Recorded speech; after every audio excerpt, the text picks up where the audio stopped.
Nasanyuka weyapita Yesu mukwano gwange kumpa kumirembe gye mu bulamu bwange okusala bwe bwayakana wulira emirembe mukowu bwange n'ebibi byonna ne biwona yawummuza obulamu bwange oyo obulokozi bwe nambikulirwa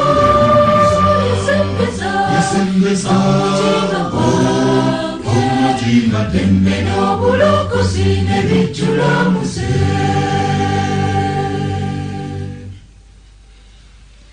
musimu n'omwe tuyita tulabe naku nyingi maanyi g'ekizikiza gatuyayanira sani mu bulimba bwayigiriza empisa embi tulyoke tutugumbulwe ku lunaku luli yawummuza obulamu bwange oli obulokozi bwe lyambikulirwa yasembeza omutima gwange ddembe n'obulokozi ne bijjula muze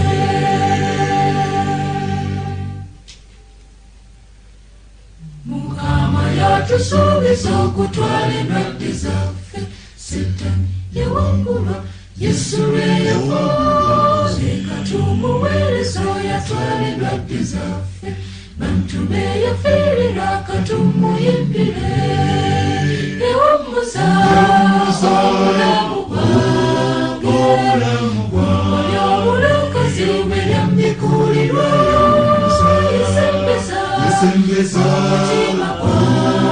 omutima ddembe n'obulokozi ne bijjula muze yawummuza obulamu bwange oli obulokozi bwe lyambikulirwa yasembeza omutima ddembe n'obulokozi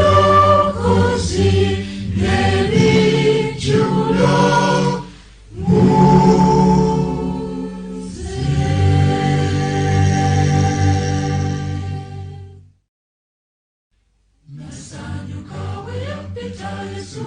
Mukama waffe yeebazibwe nnyo abooluganda amannya n'eddoboozi yenze Pastor Martin Timothy Lubega wa Theios Divinus Outer Church Temukivu Kampala Uganda. Neebaza Mukama nate atuleese akawungezi kano ak'olwaleero okugabana ekigambo kya Katonda era neebaza Mukama ku lwa mwenna abampuliriza.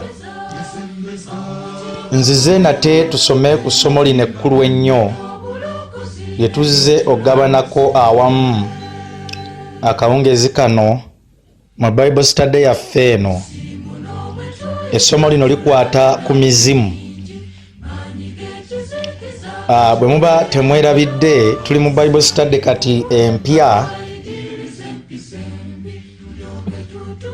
Tuli mu Bible study empya emanyiddwa era erina omutwe ogugamba nti enjigiriza ya Bayibuli ku myoyo emibi.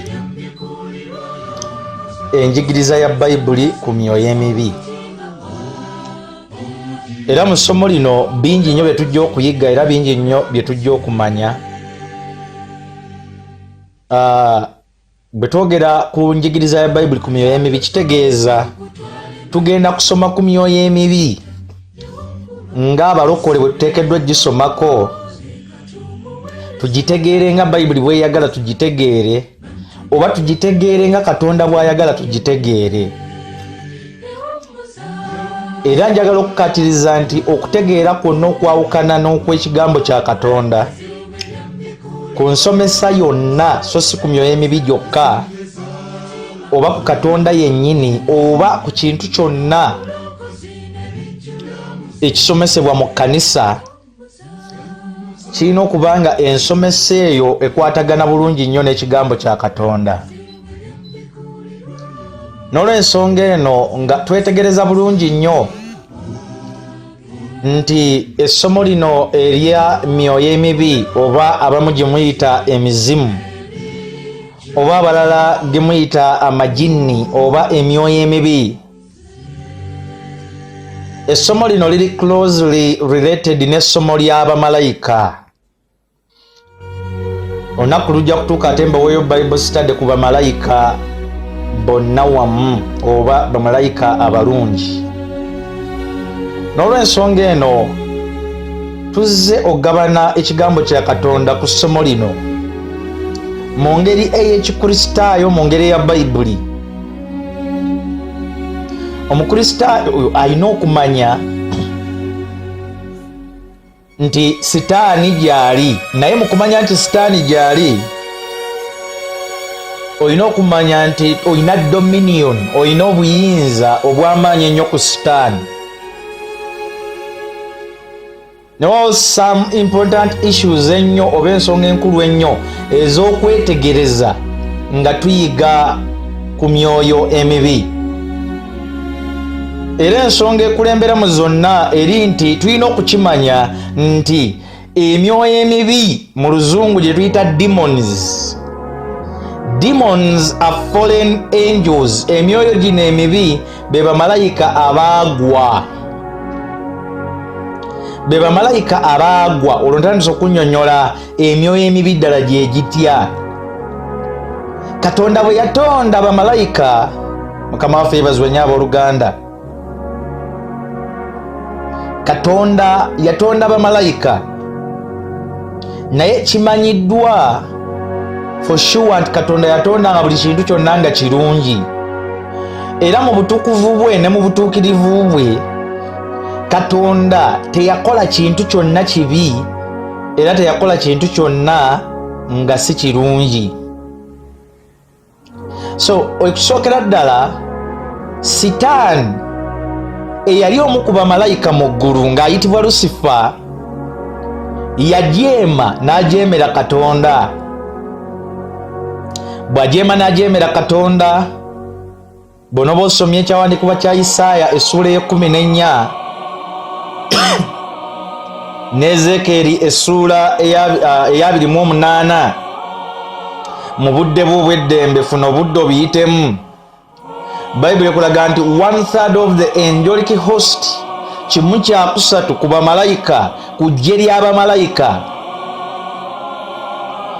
bagoberera Sitaani nga asuulibwa. Sitaani nga tanaba kufuuka Sitaani yali ayitibwa Lusifa.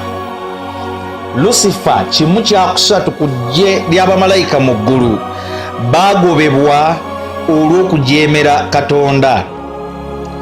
Bw'oba ogenze mu kitabo eky'okubikkulirwa essuula eyo ey'12 bw'ogituukamukko mwana wattu ojja kusoma olunyiriri lujja kubeera lwa 3 paka ku lwokuna. Olwokusatu lugamba ne walabika akabonero akalala mu ggulu, era laba ogusota ogumyufu ogunene ogulina emitwe 7 n'amayembe 10 ne ku mitwe gyagwo engule 7. Olunyiriri olwokuna n'omukira gwagwo ne guwalula ekitundu ekyokusatu eky'emunyeenye ez'omu ggulu ne guzisuula ku nsi. Ogusota ne guyimirira mu maaso g'omukazi eyali agenda okuzaala, bw'alizaala gulyoke guliire ddala omwana we. Mukama waffe yeebazibwe nnyo abooluganda. Bwe tugenda lusoma olunyiriri olw'omwenda mu kubikkulirwa essuula ya 12 olunyiriri olw'omwenda lugamba n'ogusota ogunene ne gusuulibwa, omusota ogw'edda oguyitibwa omulyolyomi era Setaani, omulimba w'ensi zonna, ne gusuulibwa ku nsi ne bamalayika baagwo ne basuulibwa nagwo. Mukama waffe yeebazibwe nnyo abooluganda. Ogusota ogwo gwasuulibwa ku nsi ne bamalayika baagwo nabo ne basuulibwa nagwo. Ogusota ogwo tusoose kulaba ebyawandiikibwa ebisoose, ennyiriri ezisoose nga zigunnyonnyolanga omulyolyomi Sitaani era nga gwadda nnyo, tewaliwo kubuusabuusa. Bano bamalayika, these fallen angels, bamalayika bano abasuulibwa awamu nagwo, tewaliwo kubuusabuusa, be ba demons oba gy'emyoyo emibi. Demon yakolebwa nga malayika, demon yatondebwa nga malayika era nga malayika wakuweereza Katonda.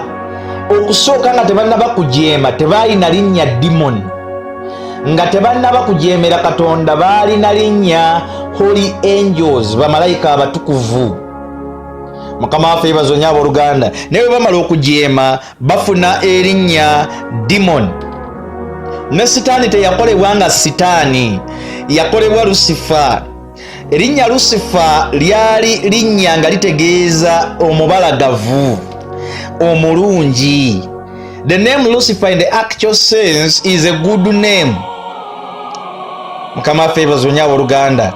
Oba kaŋŋambe it was a good name at first, lyali linnya ddungi nnyo. Yeah, the meaning of the word Lucifer kintu kirungi.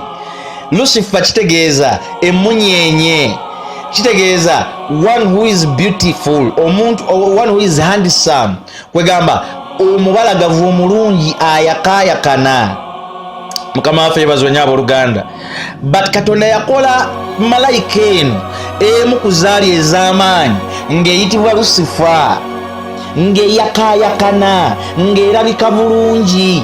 Mukama waffe yeebazibwe nnyo abooluganda. He was looking good, praise the Lord. He was named Lucifer. Yali yatuumibwa erinnya Lucifer ng'era alabika bulungi. Mukama waffe yeebazibwe nnyo abooluganda. Praise the Lord. Abantu abasinga balowooza nti sitaani buli lw'anaalumba agenda kulumbira mu bintu ebibi byokka. Sitaani mu actual sense tulina okimanya nti he was one of the most handsome angels, beautiful angels. Byonna yali abiri ebirungi. Mukama waffe yeebazibwe nnyo abooluganda. So n'olw'ensonga eyo ne sitaani bw'aba alumba abantu tabalumbira mu bintu bibi byokka ebifaanana obubi, ajjira mu birungi. Lwaki? Because sitaani naye in the actual way, in the actual creation yakolebwa nga mulungi. Mukama waffe yeebazibwe nnyo abooluganda. Kitegeeza the shining one. Ekigambo ekyo kitegeeza the shining one. Lucifer kitegeeza amasaamasa, ayakaayakana. Mukama waffe yeebazibwe nnyo abooluganda. Era Lucifer Latin name, Mukama waffe yeebazibwe nnyo abooluganda, etegeeza the morning appearance of the planet Venus. The planet Venus. Kwegamba tulina planet eyitibwa Venus, naye kwegamba ekigambo Lucifer yenfaanana y'obudde obw'okumakya, engeri gye bubeera bwakaayakana. Kikorespondinga n'erinnya ery'Ekigriiki Phosphorus, light bringer. Phosphorus, it is the Greek name for Lucifer. Phosphorus. So Mukama waffe yeebazibwe nnyo abooluganda. Kitegeeza the light brighter or the light bringer, aleeta omusana. So Lucifer yali ayakaayakananga, kwegamba ng'obudde bw'okumakya bwe bwakaayakana, ng'enjuba y'okumakya bwe yakaayakana. Mukama waffe yeebazibwe nnyo abooluganda. Oba kisobola okukozesebwa another name Isophorus. Isophorus nga kitegeeza down bringer, omusana ogwo ogubeera gugwerayo ng'enjuba egwa. Era bw'oba teweerabidde nnyo, enjuba ey'okumakya ng'evaayo bw'eti era bw'ebeera ng'egwa olw'eggulu. Akasana kaba kakimpowooze ng'etandika, era akasana kaba kakimpowooze ng'egwa. Mukama waffe yeebazibwe nnyo abooluganda. So n'olw'ensonga eno Latin name eyitibwa Lucifer, mu ngeri emu oba endala yali yateekebwa kuwona ayitibwa devil, Satan. Mukama waffe yeebazibwe nnyo abooluganda. So n'olw'ensonga eno tumugeraageranyiza mu kitabo ekyo ekya Isaaya essula e14 olunywa olw'12 nga tulaba nti ebyawandiikibwa mu lulimi olwo Olugreek n'Oluhibru limunnyonnyolanga morning star, nga emunyeenye y'okumakya. Mukama waffe yeebazibwe nnyo abooluganda. Oba shining one, oyo amasaamasa. Praise the Lord. So Lucifer asangibwa ne mu Latin Vulgate. The word Lucifer tukisanga mu the second epistle of Peter, mu baluwa ey'okubiri eya Petero.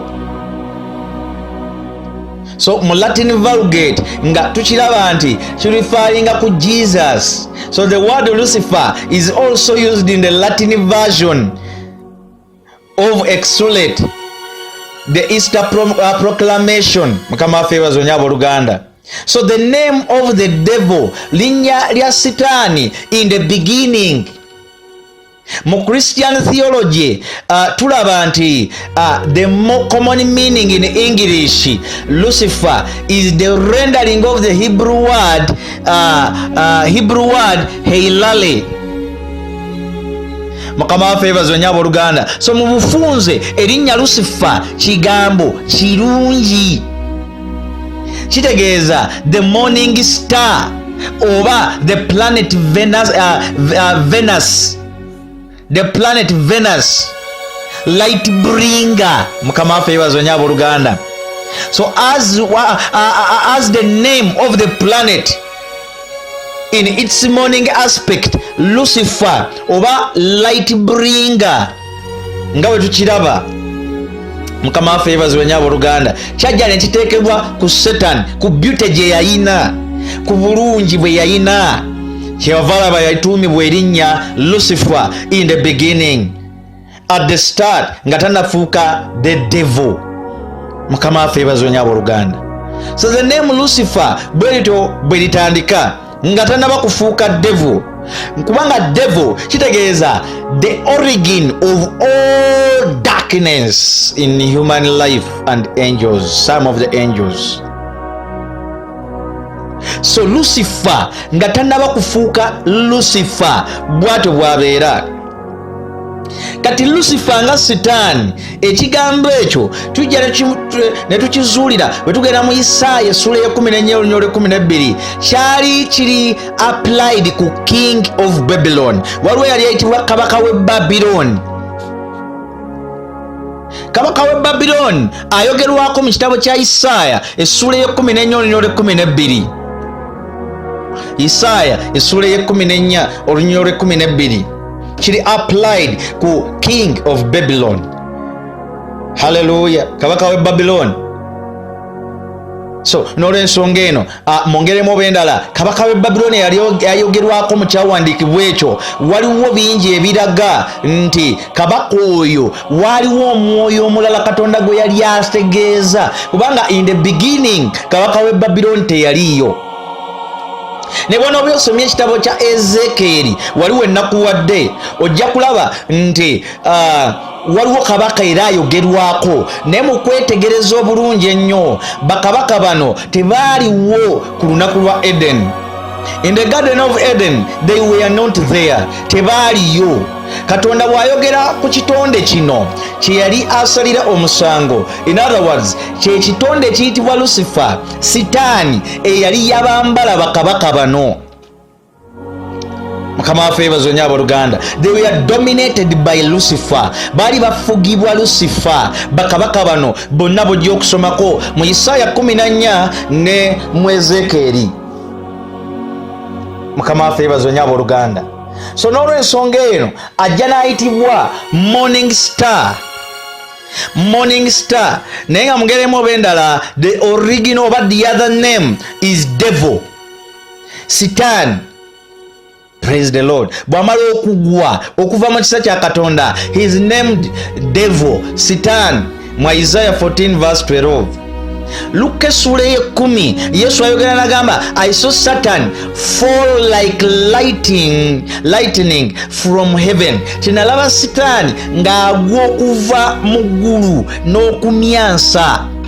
In Luke chapter 10. Era bwe tuba twetegereza passage eri mu Isaiah eri allegory oba ekwatagana n'eno eri mu Luka. Mukama waffe yeebazibwe nnyo abooluganda. So nga tukonsideringa kye tuyita pride, amalala nga major sin oba ekibi ekitayogerekeka, kubanga yayagala okwesitula okwenkanankana ne Katonda. Lucifer yali malayika omutukuvu omulungi mu maaso ga Katonda, but obubi bulabika mu ye oluvannyuma lw'okwegomba, kuba Katonda yakola ne bamalayika nga nabo balina eddembe eryesalirawo. Katonda nga bwe yakola omuntu ng'olina eddembe eryesalirawo, the same thing happened. Nti yatonda ne bamalayika nga nabo balina eddembe eryesalirawo. So as a result, Lucifer yali identified with another name, devil, mu bulamu obw'ekirokole oba in the Christian literature ne tujja ne tumutuuma devil oba Satan. Mukama waffe yeebazibwe nnyo abooluganda. But this man devil, or this angel devil, this devil angel, he was once a Lucifer angel. Praise the Lord. He was once a Lucifer angel. So at times that is why tujja kukiraba ensonga lwaki alina ne ability ejjango ow'ekitangaala, because abantu bangi nnyo bwe twogera ku Sitaani bamulaba mu nzikiza, bamukuba mu bifaananyi bya nzikiza, era ekyo kireetera n'abakola basinga obungi okulowooza nti buli lwaloota ayambadde ebyambalo ebyeru oyo abeera Katonda. They forget nti Bible eri very clear eraga nti ono devil origini ye, obutonde bwe yatondebwa nga ayambadde byeru, bwe yatondebwa nga ali mu bya kitangaala. So amanyi how to disguise himself as an angel of light, amanyi okwefuulako ow'ekitangaala, but deep inside him he is the devil, the origin of all sin. Mukama waffe yeebazibwe nnyo abooluganda. Mu kitabo kyange kyempandiika about sin tujja kumulaba, namwogerako in details mu kitabo ekyo kyendi mu kuwandiika, namwogerako in details. Sin radically shattered kye kitabo ekyo, namwogerako in details. You will see engeri gy'atandikamu Lucifer, engeri gy'afuukamu Lucifer, engeri gy'afuukamu devil. Mukama waffe yeebazibwe nnyo abooluganda. So n'olw'ensonga eyo awo tukyetegereza bulungi nnyo that is Lucifer. Lucifer gojosomako mu Isaiah 14, omusomeko ne mu Ezekiel 28. So 1/3 of the angelic host joined his insurrection. Bamalayika kimu kyakusatu bamugoberera ng'agobebwa, nga bamusaakinga mu ggulu, nga bamugoba mu ggulu. Revelation 12.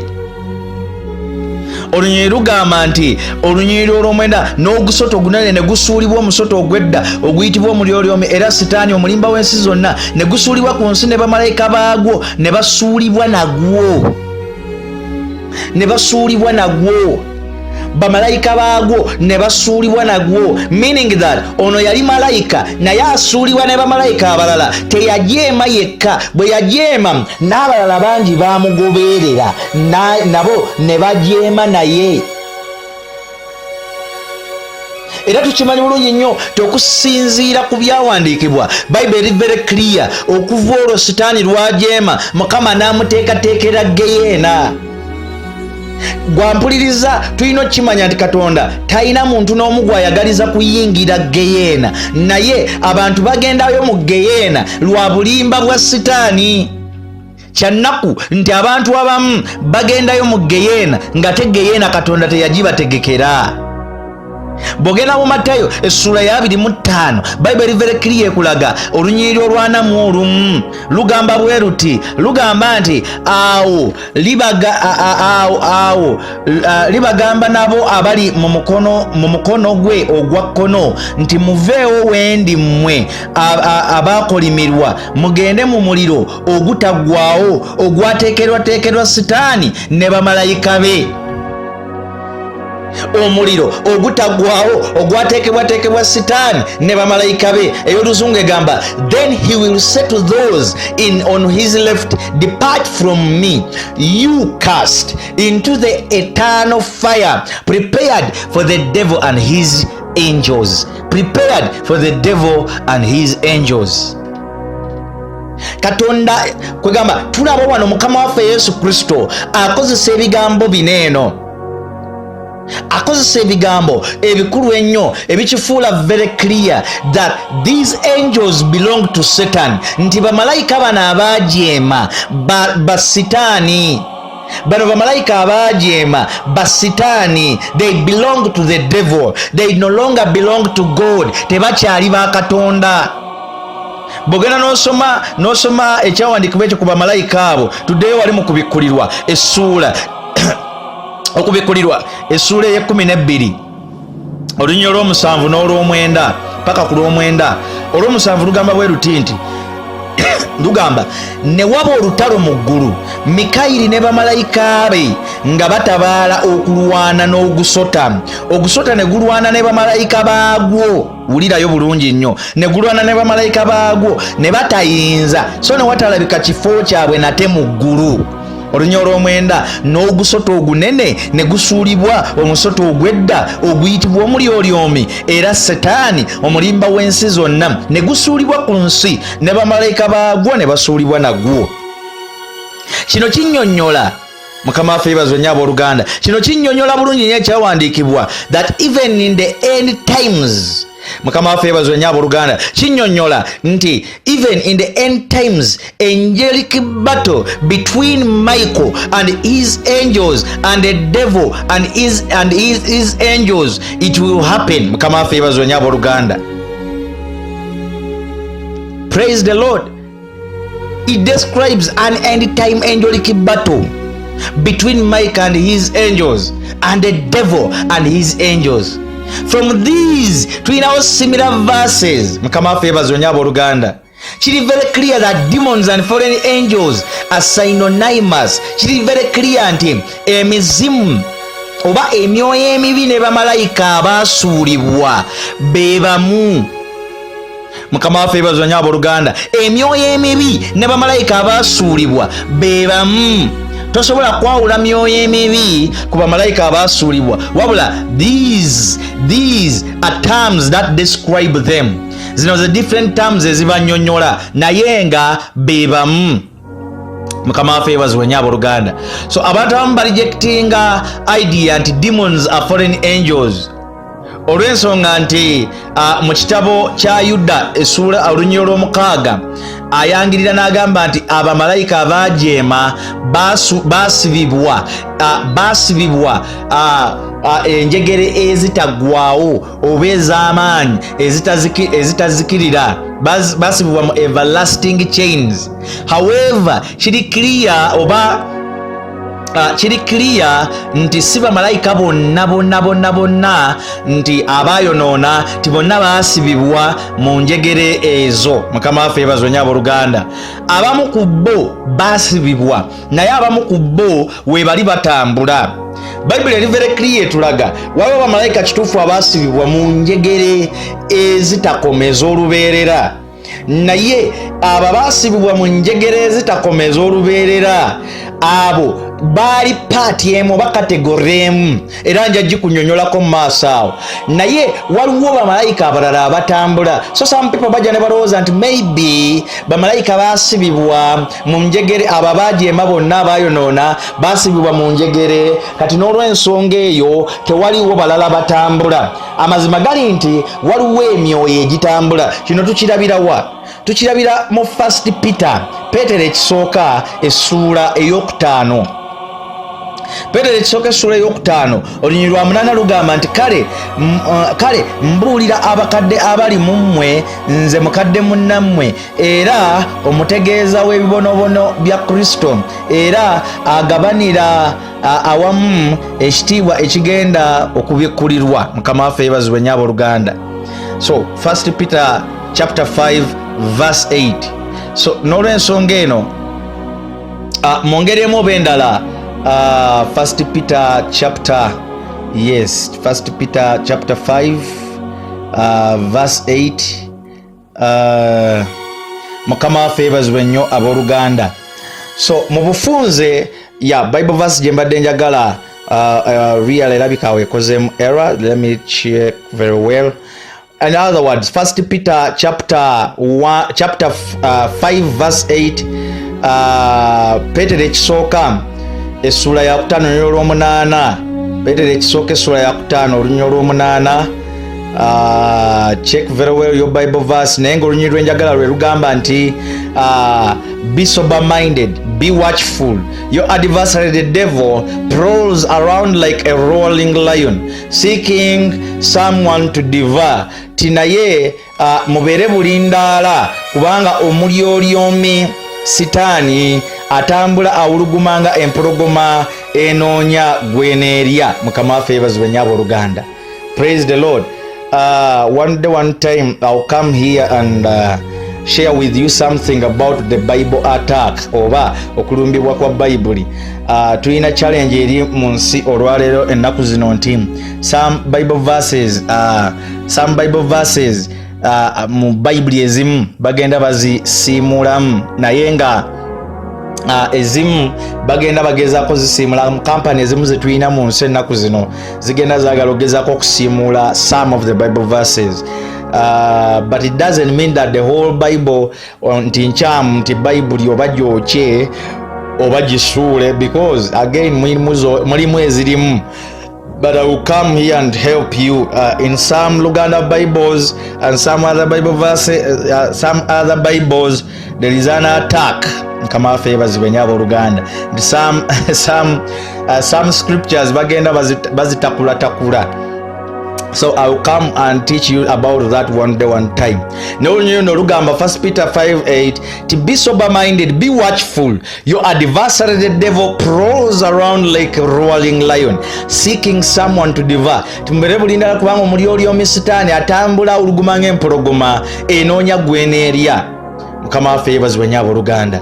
So kale mongeremu obendala Katonda yasiba bamalayika abamu ate abalala n'abaleka nga batambula. Mukama favors wenyabo Luganda. Bamalayika abamu kuba n'abajemu basibibwa mu njegere ezitaggwaawo naye ate babalala abajemu ne basigala nga baroaming around the world nga batambula mu nsi. Mukama favors wenyabo Luganda. So why would God imprison the rest of the fallen angels but allow the leader of the rebellion to remain free? Mukama favors wenyabo Luganda. N'olwensonga eyo ekyo kikulu nnyo era ojja kitegeera lwaki Katonda yasiba bamalayika abamu ate n'aleka abakulira nga ye tamusibye. Mukama favors wenyabo Luganda. Kino kitulaga okusinziira mu Yuda mu kitabo kya Yuda olunnyo olw'omukaaga referring to God confining the foreign angels who rebelled in an additional way. Bano bamalayika beyasiba abetulaba mu kitabo ekya Yuda olunnyo olw'omukaaga. Bano be bamalayika abajeema mu ngeri ate endala esukkirira ne ku yeeri yali mu ggulu. Mukama favors wenyabo Luganda. So era kiri very clear kiraga likely the sons of God incident in Genesis erimu chapter 6 waliwo abayitibwa abaana ba Katonda. Bw'oba ogenze n'osoma abamu babayita abaana ba Katonda, abalala babayita abaana ba Katonda. Bano bw'oba ogenze n'obasomako mu kitabo kya Genesis oba olubereberye katugendewokko mu kitabo eky'olubereberye essuula ey'omukaaga ojja kulaba waliwo abayitibwa abaana ba Katonda oba abaana ba Katonda. So most of the time bayitibwa bwe batyo olw'ensonga nti obuwangwa oba culture yali eyita abantu bonna oba emyoyo gyonna ejjajjanga nga giri strange mu maaso g'abantu. Abantu bo bagiyitanga nti abaana ba Katonda oba abaana ba Katonda. Do you understand very well? According to the cultural term. So most a common alternate explanation for the origin of the demons is that when the Nephilim of Genesis 6 were destroyed in the flood, their disembodied souls became the demons. While the Bible does not specifically say what happened to the souls of the Nephilims when they were killed. So it is unlikely that God would destroy the Nephilims in the flood only to allow their souls to cause even greater evil as the demons. So the most biblically consistent explanation for the origin of the demons is that they are fallen angels, the angels who rebelled against God with Satan. Hallelujah. So abamalayika aboogerwako awo oba abaana ba Katonda aboogerwako awo ojja kukiraba nti beebo bamalayika abaasukkirira ku kintu kye tebateekeddwa kukola bajja ne beetabagana n'abaana b'abantu ne bazaala mu baana b'abantu abantu nga bali half demon half people, half demon half humans. So nga kitundu ku bo mizimu kitundu ku bo bantu abo be bayitibwa abanefulimu. Mukama favors wenyabo Luganda. So abantu abamu balina endowooza bagamba nti abanefulimu abo nti bwe bafiira mu mataba aga Nowa oluvannyuma emyoyo gyabwe gye gyadda ne gitandika era okutawaanya abantu, naye amazima ge gano according to the teaching of the Bible, okusinziira ku nsomesa ya Bayibuli tukiraba nti the fallen angels are demons. The term fallen angels is synonym to demons. Ekigambo bamalayika abaasuulibwa kikwatagana ne kye tuyita emyoyo emibi oba gye muyita demons oba daimoni. Mukama waffe yeebazibwe nnyo abooluganda. Daimoni, evil spirits oba emyoyo emibi egyo gyonna kikwatagana nagyo. Mukama waffe yeebazibwe nnyo abooluganda. So these are demons, fallen angels, emyoyo emibi, bamalayika ababi abaasuulibwa. Hallelujah. So kati Katonda bwe yalaba bano nga baali nga bajeemye nga bavudde mu kkubo ery'okubeera nga basigala nga myoyo egitalina tabagana n'abaana b'abantu, ne basukkawo ne baagala okuzaala mu baana b'abantu, ne batandika n'obbazaalamu. Katonda wano watulagira nti baasibibwa, yabasiba mu njegere ezitakoma olw'ensonga baali basukkiridde kwe bateekeddwa okukoma. Lwaki? Mukama waffe yeebazibwe nnyo abooluganda. They came oba bajja ne basobola okubeera nga basobola n'okwefuula abantu, kubanga emyoyo emibi bamalayika bano baali balina abilities ez'enjawulo, baali balina obusobozi obw'enjawulo. Bwe tusoma mu kigambo kya Katonda tulaba nti waliwo bamalayika abakyalira Ibulayimu naye nga bazze ng'abantu, meaning that ba angels ba Katonda abali bava mu ggulu bali mu ranks ez'enjawulo, abamu nga bali mu ranka ezo zisobola okufaanana abantu aba bulijjo. Ne Lutti bamalayika Katonda be yamutumira bagende bamulabule bajjanga abantu ba bulijjo. Otherwise singa tebaalinga bantu ba bulijjo n'abasajja ab'e Sodomu tebandyegombye kwagala kubeera nga bali abamalayika bali ebisiyaga. Abantu b'e Sodomu ne Gomora, abasajja abaali bayonooneka empisa, abaasiiwuuka empisa, bwe balaba bamalayika ba Katonda nga bakyalidde Lutti ewuwe babeegomba ne baagala okujja babali ebisiike. Mukama waffe yeebazibwe nnyo abooluganda. Embeera neereeta obuzibu, abalala bakiyita kubayisa ku kyokuttaka, baayagala okubayisa ku kyokuttaka nga koolaasi tebamwagala. Mukama waffe yeebazibwe nnyo abooluganda. Eno ensi ejjudde ebintu ebyo n'ennaku zino. Abantu kati ekyokuttaka ssebo mwekuba n'empeta n'embaga. Katubalabe bamikwano, naye Yesu abaagala muve mu kweri ebisiyaga, kubanga Katonda yagamba a man should marry a wife who is a woman. Who is a woman mu gender, okusinzira by gender nga she is a woman. Nennaku zino mulina bawumani nga basajja ate mulina bamaani nga bakazi. That is stupidity of the highest order and one of the greatest way of violating God's creation. Mukama waffe yeebazibwe nnyo abooluganda. So n'olw'ensonga eno demons are fallen angels. Emyoyo emibi oba bamalayika abaasuulibwa era gy'emyoyo emibi era be badayimoni. Mukama waffe yeebazibwe nnyo abooluganda. Let me hope I'm very clear on that. Kansubire nti awo ndi clear nnyo ku ekyo.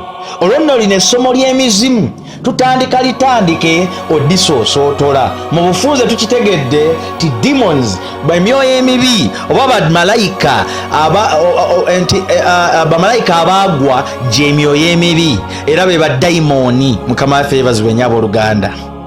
Revelation 12 verse 9 okubikulirwa 12 olunya olw'omwenda lwe lukiraga obulungi. Eyo ye point yange gyensoose okunyonyola olwaleero. Era Bayibuli negamba nti and the great dragon was thrown down, that ancient serpent who is called the devil and Satan, the deceiver of the whole world. He was thrown down to the earth and his angels were thrown down with him. Nti emyoyo emibi era nga be bamalayika abaajeema basuulibwa ku nsi. Mukama waffe yeebazibwe nnyo abooluganda. Era tutegeddeko kaakatono nti waliwo n'abaasibibwa mu njegere ne bataganyizibwa kudda mu bantu. Hallelujah. So the great dragon, omusoto ogwedda, mukama waffe yeebazibwe nnyo abooluganda, Bible very clear eraga gwasuulibwa ku nsi era gwe gubuzaabuza abantu ku nsi. Tukirabye nti Geyeena Katonda yagitegekera Sitaani ne bamalayika be, meaning that Sitaani ne bamalayika be yajeema nabo, naye olw'obujeemu bw'abantu, wulirayo, olw'obujeemu bw'abantu eri Katonda ate ne bawuliriza Sitaani. Sitaani talina ggulu gy'agenda okuggyako Geyeena. Kati bw'ogoberera Sitaani kitegeeza naawe okutta olugendo lw'okgenda mu Geyeena. Si Katonda yakusuddeyo, naye gwe weesuddeyo. Kati Katonda akuwadde eddembe eryesalirawo ove mu luguudo lwa Geyeena, okwate oluguudo lw'okuyingira mu ggulu ettukuvu. Mukama waffe yeebazibwe nnyo abooluganda. So bw'amala osuulibwa ku nsi ne bamalayika be, okufa kwa oba okugwa kwa Sitaani okuva mu ggulu symbolically kuli described mu bakabaka bali ababiri benkulaze. Asooka yono mu Isaaya 14. Olw'okuba eno tuli mu Bible study kamusomeko. Isaaya 14 olunyiriri lwa 12. Isaaya 14 olunyiriri lwa 12 lwenjagala tugendeko. Goluvaawo ku kitabo kya Zabbuli engeri omubuulizi omuyimbi ojja kugwa ku kitabo ekiyitibwa Isaaya essuula ya 14 olunyiriri lwa 12. Isaaya essuula ya 14 olunyiriri lwa 12 paka kule 15. Olwa 12 lwogera bweru lugamba nti lugamba nti ng'ogudde okuva mu ggulu ggwe emmunyeenye ey'enkya, omwana ow'enkya. In fact akabonera kali wano kakwewuunya kagamba ng'ogudde okuva waggulu ggwe emmunyeenye ey'enkya, omwana ow'enkya, ng'otemeddwa okutuuka ku ttaka gwe yamegganga amawanga. N'oyogera mu mutima gwo nti ndirinnya mu ggulu, ndigulumiza entebe yange okusinga emmunyeenye za Katonda, era ndituula ku lusozi olw'ekibiina ku njuyi ez'enkomerero ez'obukiika obwa kkono. Olwe 14 ndirinnya okusinga ebire we bikoma, ndifaanana oyo ali waggulu ennyo. Olwe 15 naye olisuulibwa emagombe ku njuyi ez'enkomerero ez'obunnya. Wow. The Bible verse there is going to number 1, that king, then number 2, the main character there is devil.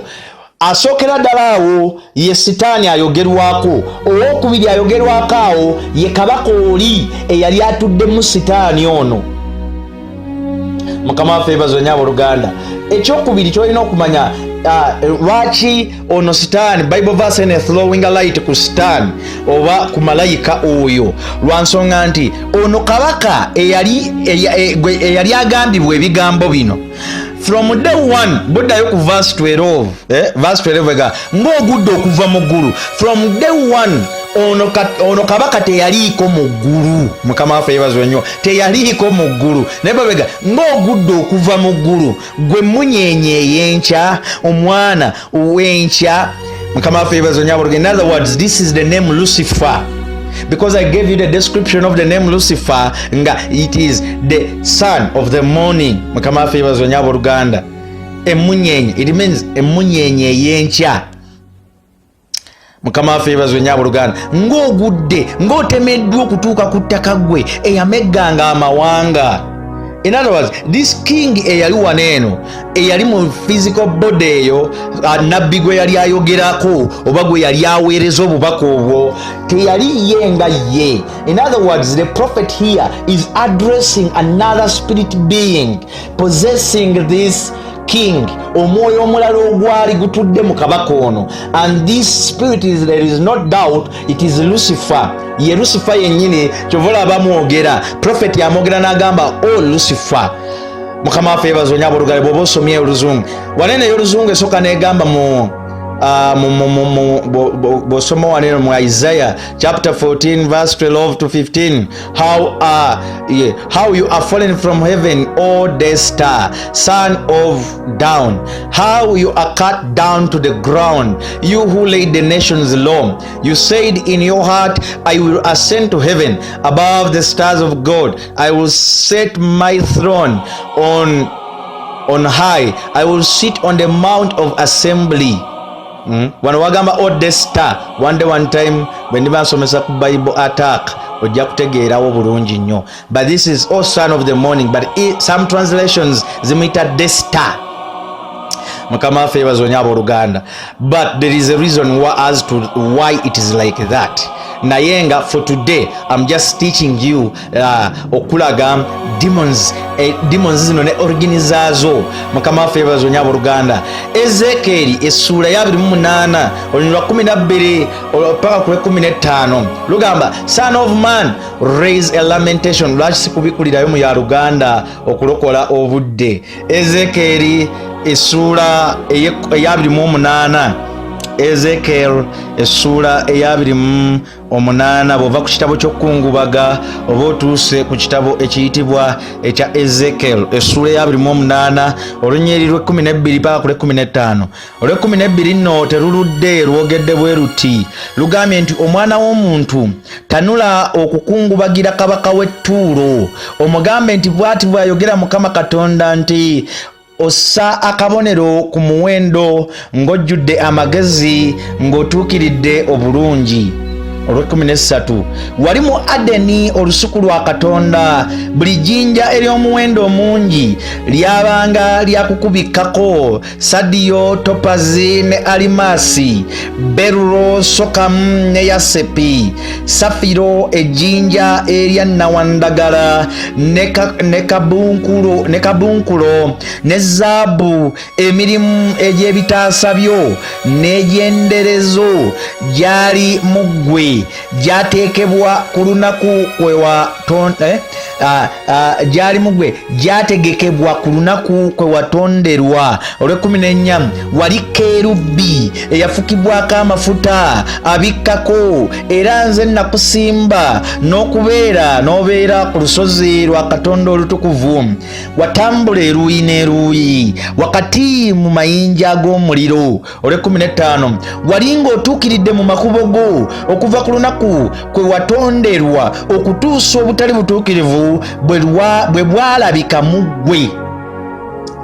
Mukama waffe yeebazibwe nnyo abooluganda, okutuusa obutali butuukirivu bwe bwalabika mu ggwe. So mu bufunze oyo kabaka w'e Ttuulo, number 1 kye tulaba naye mu Adeni teyaliiyo. From day one kabaka w'e Ttuulo, he wasn't in Eden, the garden of God. This was Lucifer. In other words, yono y'omu Lucifer ayogerwako. This is the angel of God eyaliyo, yali kerubi. A human being tewali ngeri gye yandibaddemu kerubi. Omuntu obuntu yali talina ngeri gyagenda kubeeramu kerubi. Kerubi eba malayika. Malayika ono ayogerwako yali omu yapozesinga ne kabaka w'e Ttuulo, the king of Theios oba Ttuulo. Kabaka w'e Ttuulo oyo yali atuuliddwamu era malayika eno eyitibwa Lucifer, oyo eyaleadinga rebellion in heaven, and many angels followed him, n'asuulibwa okuva mu ggulu wamu ne bamalayika banne. So when he fell, oba we basuulibwa, their names changed, amanya gaabwe gakyuka ne bafuuka devil and demons. Devil, demons, fallen angels. Hallelujah. Sitaani ne babeera sitaani ne babeera devil. Hallelujah. Devil ekyoluzungu oba Satan. Naye nga devil, sitaani oba emyoyo emibi oba demon oba daimoni, emyoyo emibi, daimoni. Mukama waffe yeebazibwe nnyo abooluganda. So when he fell, we yasuulibwa, Satan oba sitaani n'atwala some of the angels, kitundu kimu kya kusatu abamu ku bamalayika, n'abatwala n'agenda nabo n'agobebwa nabo mu ggulu, era yajja nabo ku nsi bwe yagobebwa. Mukama waffe yeebazibwe nnyo abooluganda. Praise the Lord. Praise the Lord. Wano Bible weesomesa sinaba kulaba kweyogera kawula, sinaba kulaba weyogera ku biki ebyo, ndi mu kusomesa Bible kyesomesa ku mizimu. Yena difference eri wakati wa Bible teaching about demons ne teaching y'abasamize gye muleeta mu makyaki. Mukama favors onyabo Luganda.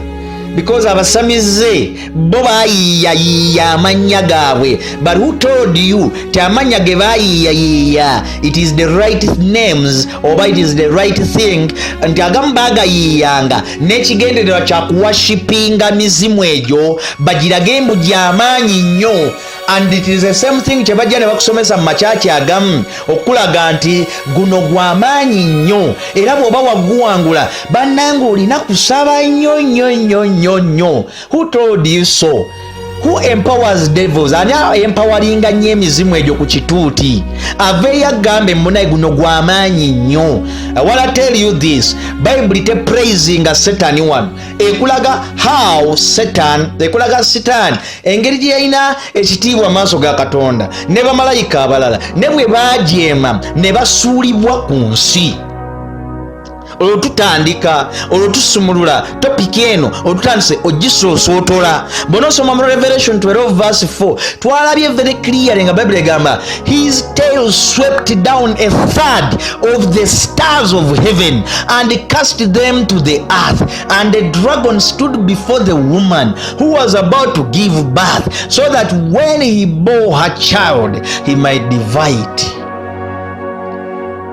that 1/3 of the stars. Abo be bamu ku bamalayika kimu kya kusatu ekyemmunyenye zoogerwako ezo be bamalayika. Kandeyo nkusomere, saagala nkubuze nnyo ate gwe asomeyo Oluganda, katuddeyo mukomu y'Oluganda olunyirinziremu ndukusomere okubikulirwa essuula ya 12 akanyiriri kakuna kagamba n'omukira gwagwo ne guwalula ekitundu ekyokusatu ekyemmunyenye ez'omuggulu ne guzisuula ku nsi, ogusota ne guyimirira mu maaso g'omukazi eyali agenda okuzaala, bw'alizaala gulyoke guliire ddala omwana we. Mukama waffe yeebazibwe nnyo abooluganda. So ne bamalayika abamu aboogerwako mu kitabo kya Yuda 6 naye yogera ku bamalayika who sinned, abaayonoona. Lwaki sigenda ne tusomawoko kuba njogeddewo nnyo naye tetunnabikkulawo. Katugende mu Yuda essuula esooka olunyiri lwa 6 kubanga ye erina ssuula emu yokka. Essuula esooka olunyiri lwa 6 lugamba bwe luti, lugamba teruludde lugamba ne bamalayika abataakuuma bukulu bwabwe bo naye ne baleka ekifo kyabwe bo bennyini abakuumira mu njegere ez'ennaku zonna wansi w'ekizikiza olw'omusango ogwo ogw'oku lunaku olukulu. Nkiddamu olunyiri lwa 6 lugamba ne bamalayika abataakuuma bukulu bwabwe bo naye ne baleka ekifo kyabwe bo bennyini abakuumira mu njegere ez'ennaku zonna wansi w'ekizikiza olw'omusango ogw'oku lunaku olukulu. So ekulaga ku bamalayika abo. So Bibiliya kala tulaba nti demons oba emyoyo emibi they are fallen angels, era be bamalayika abasuulibwa. Mukama waffe yeebazibwe nnyo abooluganda, abasuulibwa wamu ne Sitaani, abalondawo okubeera nga bajeema wamu ne Sitaani ne basuulibwa okuva mu ggulu. Osobola obbayita ekigambo eky'Oluwalabu amajinni. Mukama waffe yeebazibwe nnyo. Be bamu oba bagayita jinni. So jinni oba jinni zino be bano era bamalayika abo abasuulibwa. So ejimu ku demons oba bamu ku badaimoni Bible very tukiriye tulaze nti bali locked in darkness, basibibwa mu njegere ez'ennaku zonna, zenjegere zitasobola kubatta. Mukama waffe yeebazibwe nnyo abooluganda. Ani abasiba? Yesu ye yabasiba mu njegere ezo ezitakoma ez'olubeerera, in everlasting chains. Era kyotalina kwerabira, waliwo abataasibwa ne waliwo abaasibwa. Mu Yuda essuula esooka lunyiri lwa 6 olw'ekibi kye baakola ekyali kisukkirira kwe baali balina okukola. So others abalala bali free, baddembe okuroaminga oba okutambula here on earth. Hallelujah. until the Adam's lease is over. Paka ng'omulembe gwa Adamu gwonna, paka nga buli muntu yenna ava mu mubiri gwa Adamu ng'avudde ku nsi kuno. So ye period bamalayika abo gye balina ku nsi kuno. Mukama waffe yeebazibwe nnyo abooluganda. So abalala boogerwako nga powers of dark, the powers of this dark world. Boogerwako nga abo ab'amaanyi ag'ekizikiza eky'ensi eno. Abalala boogerwako nga spiritual forces of evil, nga emyoyo egy'obubi. Mukama waffe yeebazibwe nnyo abooluganda. Abalala boogerwako ng'emyoyo gy'obubi mu bifo ebya waggulu mu ggulu. Lwaki sigenda ne tubikulawoko? Bw'ogenda n'osoma mu kitabo eky'Abefeso, awo mumanyiwo bulungi nnyo. Wano nkusomesa Bayibuli kyesomesa. Sijja tonsuubira tengenda kukusomesaawo kawuula wano. Kawuula mwe mumanyi gye mwamujja ne namuzinda zammwe. Wano tuli mu kusoma Bayibuli kyegamba. Bw'ogenda n'osoma Ephesians chapter 6, Abefeso essula ya 6 olunyiriri lwa 12, luli very clear lugamba bwe lutu lugamba kubanga tetumeggana na musaayi na mubiri, wabula n'ab'amasaza n'ab'obuyinza n'abafuga ensi ab'omu kizikiza kino n'emyoyo egy'obubi mu bifo ebya waggulu. Wulirayo Bayibuli wenyonyola some of these angels, bamalayika abamu ku bano abaajeema abayitibwa demons oba bayitibwa daimoni oba bayitibwa emyoyo emibi. Bayibuli egambye tikubanga tetumeggana na musaayi na mubiri, ate notinga bulungi nnyo egambye tetumeggana. Okumeggana, that is wrestling, kubanga tetumeggana na musaayi na mubiri wabula n'ab'amasaza. Some spirits ziyitibwa ba principalities, bamalayika abamu abajeema bayitibwa ba principalities, n'ab'obuyinza n'abafuga ensi ab'omu kizikiza kino n'emyoyo egy'obubi mu bifo ebya waggulu. Hallelujah. Ndowooza nfunye bulungi nnyo. Ne bw'ovaawo n'ogenda n'osoma ku Colossians, mu Colossians oba bayite Abakolosaayi. Mukama waffe yeebazibwe nnyo abooluganda. Bw'ova ku kitabo ky'Abafiripi ogenda ku ky'Abakolosaayi, Abakolosaayi essula ya 2 olunyiriri lwa 15.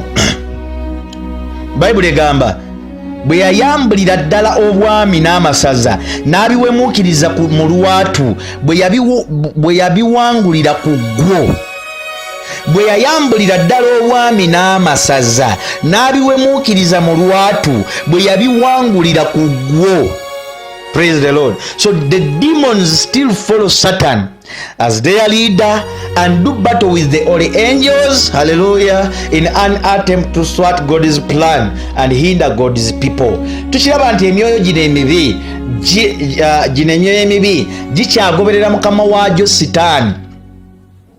Bamalayika bano abaajeema bakyagoberera mukama waabwe Sitaani, era yabakulembera, yabafuga, yabatwala, yabakulembera. N'olw'ensonga eno gyo gigezaako era nnyo okukola olutalo ku kantu ba Katonda, era gikola olutalo n'olumeggana ne bamalayika ba Katonda nga bwe twalaba mu Daniel chapter 10 verse 13.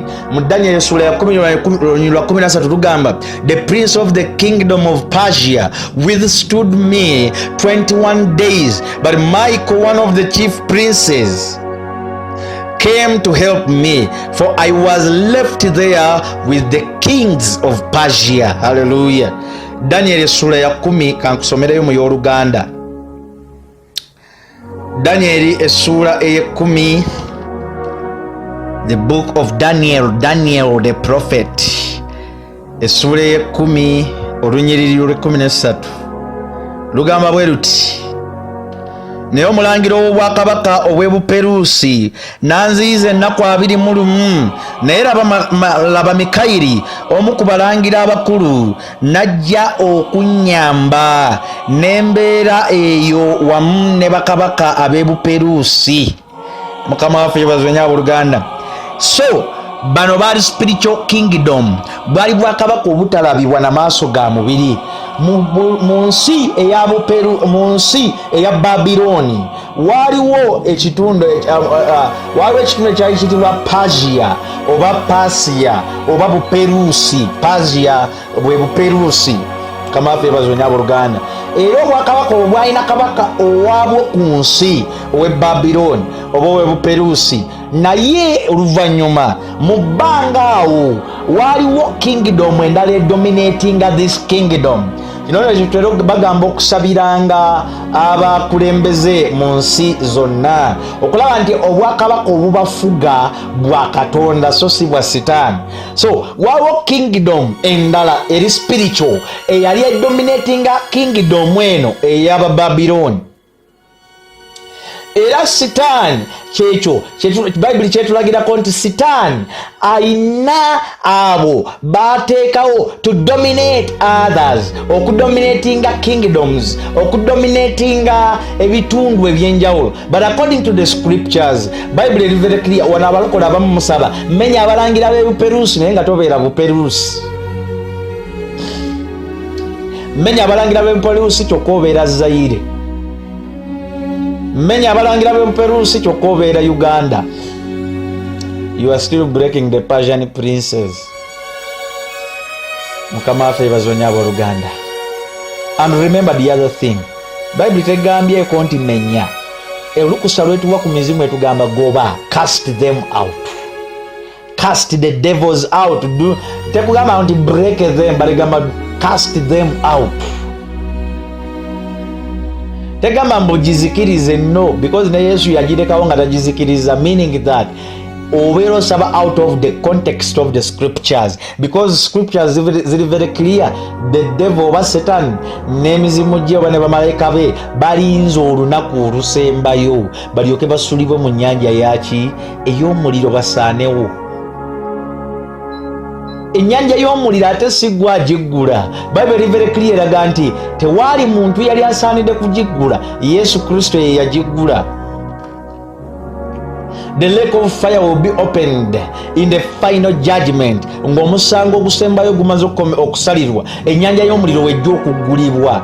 Kituufu nnyo nti Yesu atuwa olukusa mu kugoba emizimu oba mu kugoba emyoyo emibi, naye ate kye tulina okumanya ekirala kye kino nti olukusa lwaffe luli limited. Tetwetuminkiriza ky'ate atugamba. Teyakugambako gisuula mu nnyanja ya muliro lwa nsonga ennyanja y'omuliro ekyali sealed even up to today. Bible is very clear. The lake of fire is still sealed. Kati gwe gwani gwajjako siiru nga Yesu tannajjako siiru? Olabanga n'ekitabo ky'enkomerero ekirimu emisango gy'enkomerero, Bayibuli eraga nti tewaali muntu n'omu yalabika ng'asobola okubembula ng'agwanidde okubembula siiru ezo ku kitabo ekyo eky'obubonero omusanvu kyetusomako mu kitabo ky'okubikkulirwa. Teri muntu yalabika ng'asaanidde okubembula siiru zaakyo okuggyako obubonero bwakyo, era siiru ezo buli siiru etereka omusango gwa Katonda eri ensi in the last days, in the end times. Are these the end times? Bino bye tuli mu ebiseera eby'oluvannyuma. Mukama waffe yeebazibwe nnyo abooluganda. According to the Bible, okusinziira ku Bible n'ebyawandiikibwa, kituufu tuli mu biseera eby'oluvannyuma, naye ate tetunnaba kutuukira ddala mu biseera ebyo eby'oluvannyuma ddala ebigenda okubembuzisa siiru ezo, because siiru ezo zijja kubembulwa. Bible very clear tulaga zijja kubembulwa nga n'ekkanisa ya Kristo tekyali ku nsi, nga yagitwala dda mu kukwakkulibwa. Essaawa zino ekkanisa kyerindiridde kye tuyita okukwakkulibwa. Okwakkulibwa si kyekimu n'enkomerero. Enkomerero ye kyali wala nnyo, naye okwakkulibwa Bible very clear tulaga okusinziira ku bubonero ate obuliwo tusemberedde okwakkulibwa, even though teryamanyi budde, teryamanyi lunaku, teryamanyi mwaka, naye ng'okusinziira akubigenda maaso, okusinziira ku prophetic Bible byeritunyonyola mu prophetic verses and teachings eza Bible ziraga nti kati kanisa ekintu kyerindiridde kwe kutwalibwa kwayo, kye tuyita okukwakkulibwa kwayo, naye nga the end is still far. Enkomerero nga yekyali wala, because even after the rapture ensi erina okugenda maaso ng'egenda maaso nga weeri. sitaani alina okujja ku nsi eno gye tuliko muganda wange ampuliriza era byonna byolaba ebigenda mu maaso mu nsi ebisinga ebyotategeera bipevingira sitaani kkubo bitegekera sitaani kkubo nti ekkanisa bwe rimala okuggibwawo mu rapture olwo sitaani alyoke yeegazaanye olw'ensonga nti ekiziyiza sitaani okwegazaanya ku nsi ye church. The church is the restraining power against Satan. Kyova Bible egamba nti okutuusa ng'oyo ayimiridde mu kkubo amaze okuvaawo, then the son of lawlessness will be revealed. Ti okutuusa oyo ng'ayimiridde mu kkubo, ani oyo ayimiridde mu kkubo? Ye kanisa. It is the church yeyimiridde mu kkubo lya Sitaani. Kati bwe tulimala okwakulibwa, teebereza ensi etaliiko balokole. Ensi etaliiko balokole ki ekigenda ogibaako? The devil himself will come and rule the world.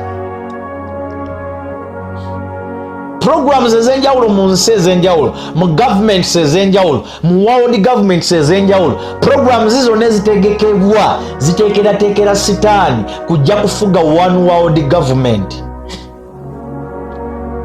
Olwaleero tulaba East Africa erwana okwegatta, and I'm telling you this as a prophet of God according to the scriptures of the Bible. It will come to pass. East Africa ino okwegattira ddala bulungi nnyo, ne Africa yonna yegatte bulungi nnyo. Ekinaavaamu ensi yonna ejja kwegatta efune omukulembeze omu. Mukama waffe yeebazibwe nnyo abooluganda. But by the time ensi wenefuna one world president, that means the devil ajja kuba amaze okudominating the whole world. Naye the church won't be here. Ekkanisa ajja kuba teriiwo ku nsi. Ekkanisa ajja kuba yakwakulibwa nga yatwalibwa. Then oyo one world leader anaaba akulembera ensi mu biseera ebyo ajja kubeera nga ali ruled by devil himself. It will be devil himself leading the world. Bingi programs ensi gyerina. Ensi erina programs nyingi nnyo naye nga zakudominatinga, zakuleeta kwagala kwa Sitaani mu bantu. Praise the Lord. Teebereza olwaleero ensi emu ng'eddira n'egamba nti ekisiyaga kibune ensi yonna. Kati teeberezanga ensi yonna efugibwa pulezidenti omu n'aliyisanga tteeka n'agamba it is free, kya buddembe, kya bwereere. Pulezidenti olaba ensi emu ekiyisa oba ensi nga nnya zokka zikiyisa, ekintu ne kifuukira ensi obuzibu ate nga ne kyaki ekyali ku nsi. Teeberezanga ekkanisa tekyali ku nsi. I mean abalokole ffenna nga tetukyali ku nsi nga tukwakuliddwa, naye ng'ensi erina pulezidenti omu n'akiyisa n'agamba nti ekisiyaga it is free. Think about what will be in the world. Think about that chaos. Ate twogera ku kintu kimu kyokka, but there are so many other things that will be legalized which are not right. Bibles will be banned. Bible zijja kwokebwa, zijja kugibwawo, zijja kuwerebwa, enjiri ejja kuwerebwa. Mukama waffe yeebazibwe nnyo abooluganda. Ne Bible eri very clear egamba before that comes, ekyo nga tekinaba kutuukawo, enjiri erina kubuna buli kasonda k'ensi. Lwaki? Tudde waliwo some Arabic countries ezitatafuna njiri. That is one of the reasons why Jesus can't come back now. We have to preach the gospel. Why? Because if we don't preach the gospel, Jesus won't come now. Because he wants to come and see your neighbor njiri. Today in Russia, okubulira enjiri kive, and so many other countries. Mukama waffe yeebazibwe nnyo abooluganda. Christians are there naye nga beekwese nnyo. And so many other countries gye bali naye nga beekwese nnyo. What does this mean? Kino kitegeeza ki? We must preach the gospel. But demons, Bible nga bwe tulaze bwe tugisomako, these demons, emyoyo gino emibi gyeyina kye tuyita spiritual kingdom, obwakabaka obw'omwoyo obutalabwa na maaso ga mubiri. Obwakabaka obwa bukulembera ye Sitaani. Sitaani yennyini yajja agabanya kimu kya kusatu ku bamalayika abo be yasuulibwa nabo. Yajja abagabanya mu nsi muno nga buli omu alina amasaza g'atwala mu nsi, buli omu alina abaafuga mu nsi, buli omu alina ekitundu ky'atwala, bonna balina we batwala. Mukama waffe yeebazibwe nnyo abooluganda. abamu badominatinga governments nolaba omusajja anyirira ng'ayambadde bulungi akubye ne suuti anyirira n'ayimirira n'agamba nga neyamuzaala yali mukazi n'ayimirira n'agamba nti same sex marriage should be legalized. Omusajja anyirira alabika obulungi n'omukazi anyirira alabika obulungi n'ayimirira mu parliament n'agamba nti abantu bano baweebwa eddembe ly'okusiyaga bannaabwe. Can you imagine? There are some spiritual forces behind them. Abaleta wabeerawo emyoyo egiri emabega waakyo. Emyoyo gino be bamalayika bano ba daimoni abaasuulibwa. Kyobola nti nga abalokole muteekeddwa okusaba nga mugamba nti tugaana amaanyi gonna ag'ekizikiza agadominatinga governments zaffe.